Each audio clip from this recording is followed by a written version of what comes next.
Les collines de Lubero, sous la brume du matin, n'annoncent rien d'autre que le calme. C'est pourtant tout le contraire qui se dessine autour de cette ville de 100 000 habitants du Nord Kivu.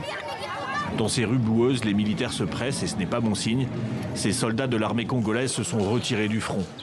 Relégués parmi les civils après des défaites contre les hommes du M23, les rebelles s'approchent à quelques dizaines de kilomètres à peine. Les FARDC se positionnent partout en ville et la peur s'installe parmi la population. Peur des rebelles, peur de la guerre et peur de sa propre armée.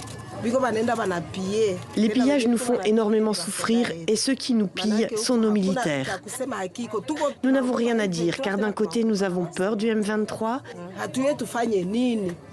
et de l'autre nous avons peur de nos militaires. Nous ne savons plus quoi faire, nous ne savons plus où nous réfugier. En reculant, l'armée est donc accusée de piller.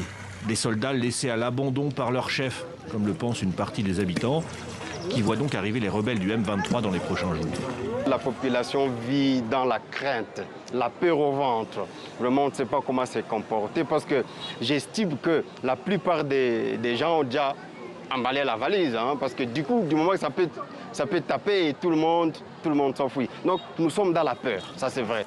Le chef de l'État, Félix Tshisekedi, a modifié l'ensemble de son état-major, comme dans un geste urgent de défense d'une patrie en danger. Mais de nouveaux chefs militaires suffiront-ils pour bloquer le M23 ? Un peu plus au nord, sur la route nationale de ce Nord Kivu, dans les faubourgs de la grande ville de Butembo, les supplétifs armés, les fameux Wazalendo, n'ont plus vraiment confiance en leurs soldats.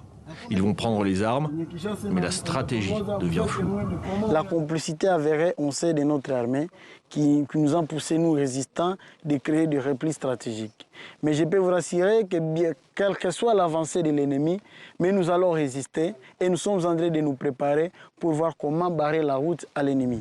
Le M23 a mené une offensive ces derniers jours, alors que le sommet prévu à Luanda, en Angola, entre chefs d'État rwandais et congolais, et le médiateur angolais de l'Union africaine, avait été annulé dimanche dernier. C'était un mauvais signe pour une fin des hostilités et un accord de paix. Mauvais signe qui se confirme sur le terrain.